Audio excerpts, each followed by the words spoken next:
So I've been a professional mechanical engineer for almost 2 years now, and I wanted to create this short little video to showcase what my job looks like, the things that I do and the things that I don't do that I thought I would be doing as a mechanical engineer. So if you're watching, you might be either pursuing mechanical engineering already or planning to pursue mechanical engineering or planning to see if mechanical engineering is something that you might enjoy doing in the future if you are to choose it in university. And in either case, I hope you find value from this video. Now, with that being said, I would like to split this video into three different parts. The three different parts that I feel like I partake in as a mechanical engineer in my day-to-day life as a mechanical engineer. Now, my position at the company that I work for a manufacturing company who specialize in manufacturing water heaters, solar panels, and air conditioning slash HVAC systems, and are manufactured all over the world, with Sydney, Australia being one of their manufacturing sites, and that is where I live. Now, I work in research and development. I work as an R&D engineer, which essentially is just another way of saying mechanical engineer. Now, what I'm going to do is I'm going to split the three different things that I feel like I do, the three different caps that I wear as a mechanical engineer, into three different parts. 33% of my time is spent on mechanical design. 33% of my time is spent on project management.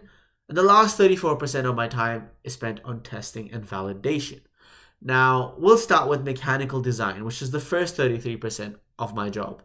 Within mechanical design, I partake in drafting 2D engineering drawings, 3D modeling products, the physical products that we create, a bit of industrial design, so adding some aesthetic elements to the 3D models that we make, analyzing them and creating simulations of them, drawing revisions, so updating existing drawings. This is, I feel like, majority of the time that what I'm doing, because a lot of the times we're not actually creating new products, we're taking in essentially existing products and updating them and sort of adding more features to them or reducing their energy consumption and so forth. So that involves a lot of drawing revisions as opposed to actually creating completely new engineering drawings. And also involves creating BOMs. So BOMs, if you're not aware, are bill of materials and sort of outline all the things that go into one particular drawing. Particularly in the case of assembly drawings is when you use BOMs. And so we use a particular software to streamline this in SAP, but I won't get into that. But essentially, that's what the mechanical design part involves. So it's a lot of drafting, a lot of 3D modeling, and a lot of revisions of existing drawings, which I feel like if you're doing mechanical engineering in university, you're going to be using software to do drafting work. And that might either be SolidWorks, it might be Autodesk Inventor, it might be Autodesk Fusion, and it might be even Revit. And there's quite a few other major softwares out there, but majority of them, I know, majority of the companies at least, either use SolidWorks or Autodesk Inventor. The company that I work for use Inventor, and so that's what I use, Inventor 2023. So now moving on to the other 33%, which is project management. So this is something that I sort of enjoy, I would say, the most out of all the things that I do as an engineer. And it involves me being a project lead, actually. My company has trusted me to lead a whole project, and each project goes through a product development lifecycle. And this is something that is taught in uni as well, going through the ideation stage to how we take that idea and take it to the next stage. In this case, that would be commercialization. That's at least what we call it, where we pitch the idea to the greater stakeholders to say that, hey, this is what we have, this is what our idea is, to either create a new product or improve an existing product or a cost down project as well. So taking an existing product and reducing its cost, that's something that we present as engineers. And if the greater general sort of board agrees with that, we then move on into building it and at least the prototyping stage, where we take our idea and prototype and validate those ideas and see if which pathway we could take to actually get that product built. And then we move on to the next stage, which we call the build stage, where we actually build the product and we create essentially the ingredients for the manufacturing team to take it from there onwards and actually create the products. And the last one being the validation, where we do our QA analysis and testing for quality assurance to see if our product is fit for the market, and so we can send it out after the marketing is done for it.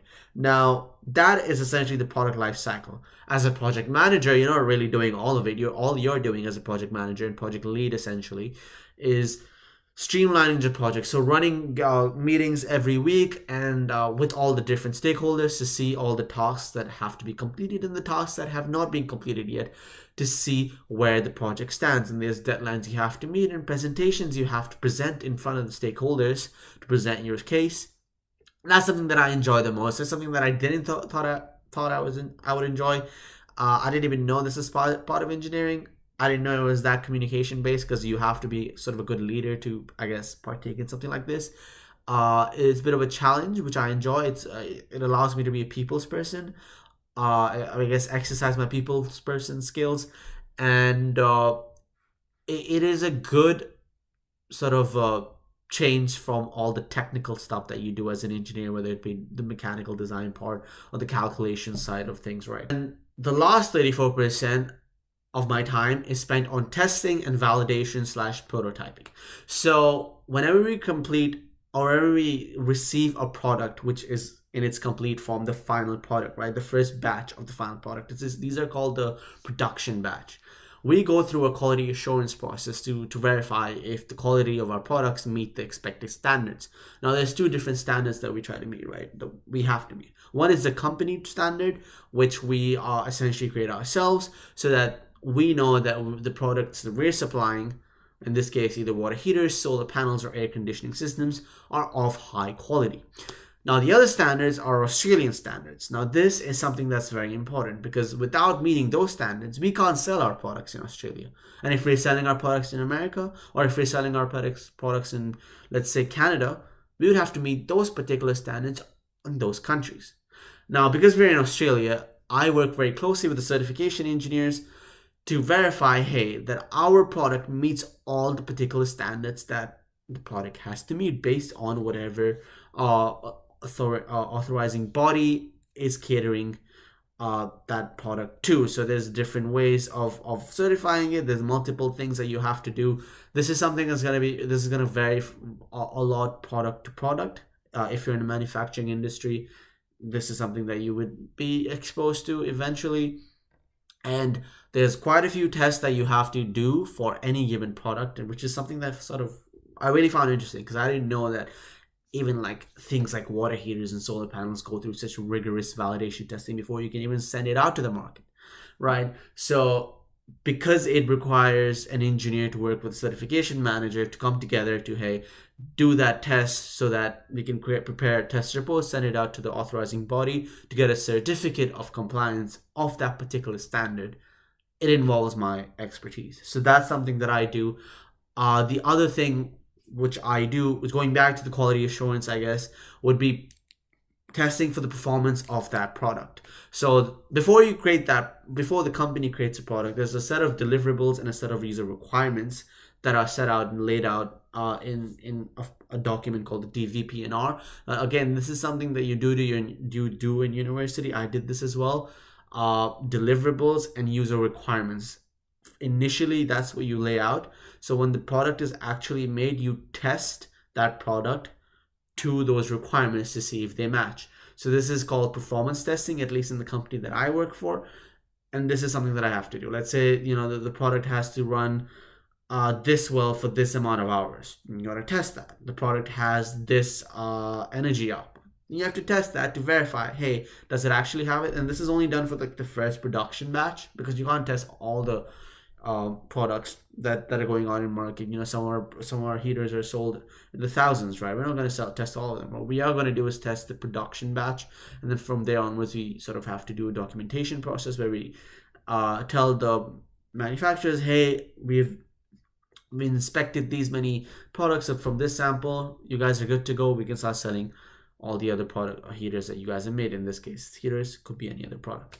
So that's something that I do as well. And sometimes you have to create your own experimental setups, which I found quite lucrative and very fun to do. Sometimes you might be testing for one particular thing, and the company or there might not be a lab that does that particular test, and you might have to do it yourself. You might have to create the experimental setup to verify and prove that test and prepare a report for it.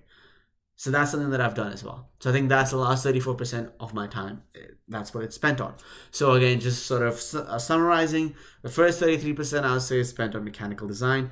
The other 33% is spent on project management, and the last 34% is spending on testing and validation slash prototyping for products. And this is my experience working as a mechanical engineer thus far.